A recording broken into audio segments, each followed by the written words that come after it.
Assalamualaikum warahmatullahi wabarakatuh, and good evening to my respected lecturer, Miss Hasnulista.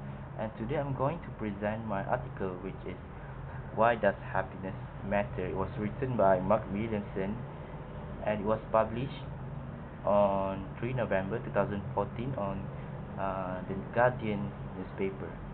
So without further ado, let's move on to the first rule of 10, which is the topic.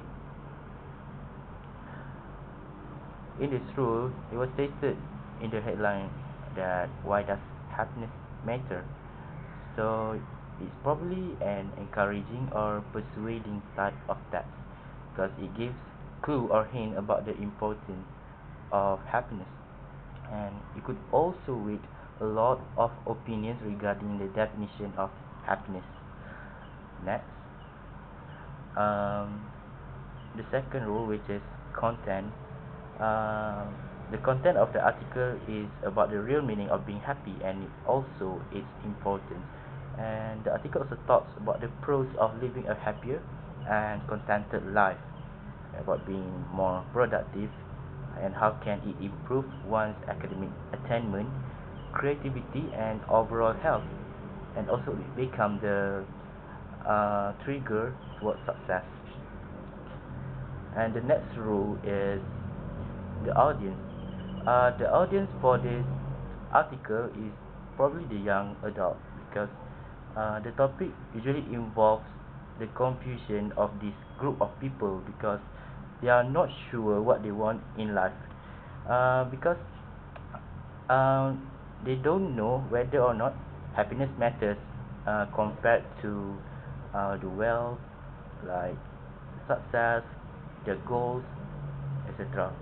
And the language used is quite high and more suitable to be read by a young adult and above because it uses like unusual kind of vocab in this article. So it's going to be difficult for the teenagers to read. Moving on is the rhetorical function rule, which is a part of the rule of 10.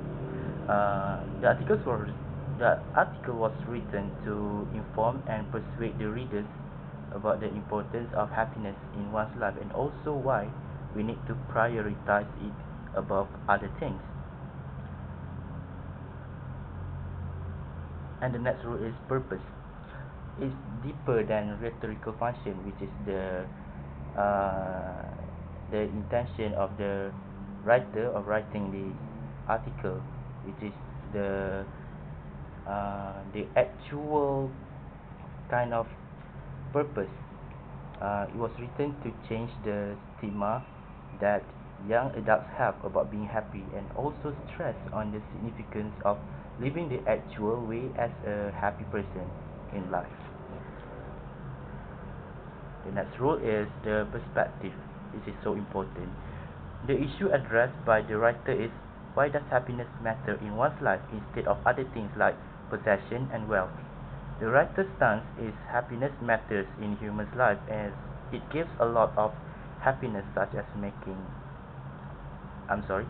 gives a lot of benefits such as making better connection with people, improve decisions making and creativity, giving substantial benefits to the society, lower tendency of harming oneself, and more financially responsible and improve mental health significantly.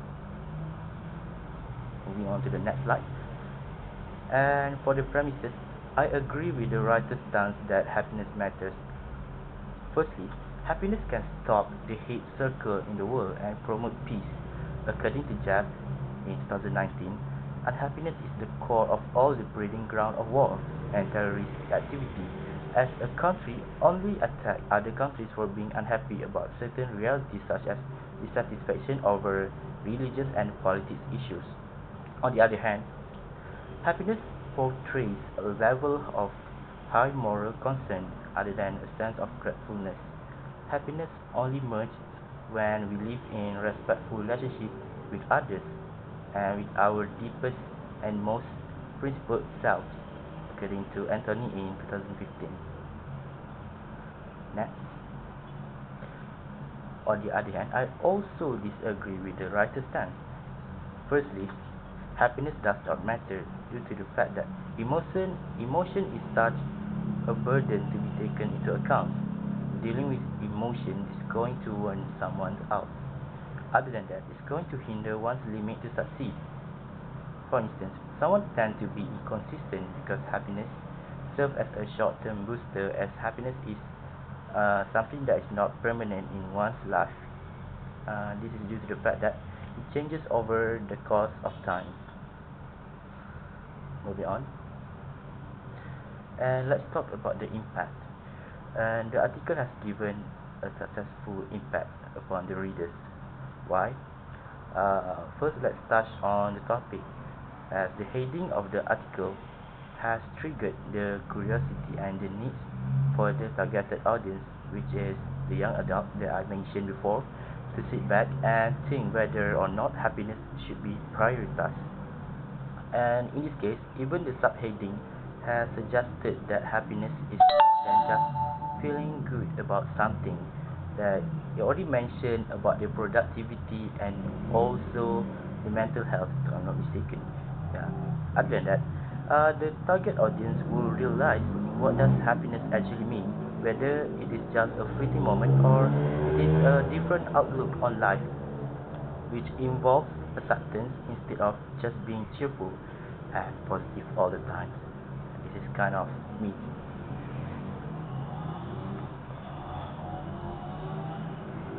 Besides, the purpose of this article, which is to change the stigma of the young adults about being happy and also stress on the significance of living the actual way as a happy person, can be considered a success because the author has given the evidences on his arguments. For instance, when the writer talks about how the substantial benefits can be gained by the society when they are happy, the writer has also mentioned the evidence about the review of the 160 studies found regarding happy people have better overall health and live longer. Other than that, they also have better antibody that they hardly catch the cold virus and 50% lower risk of experiencing a cardiovascular event such as heart attack and stroke. With all that being said, a big impact has been given from the article by the author. So, in conclusion, happiness is something essential in one's life, as the society needs to be aware of what happiness really means before thinking that it is less important compared to life goals, influence, possession, and wealth. However, living as a sensible human, we should realize that everything should be natural and balanced, that we cannot deny the importance of every aspect in life. If we can juggle every priority equally and manage to retain the balance, then of course we can say that we are on the right track. So these are the references that I use, that I refer for my premises. And that's all from me today. Thank you for the opportunity.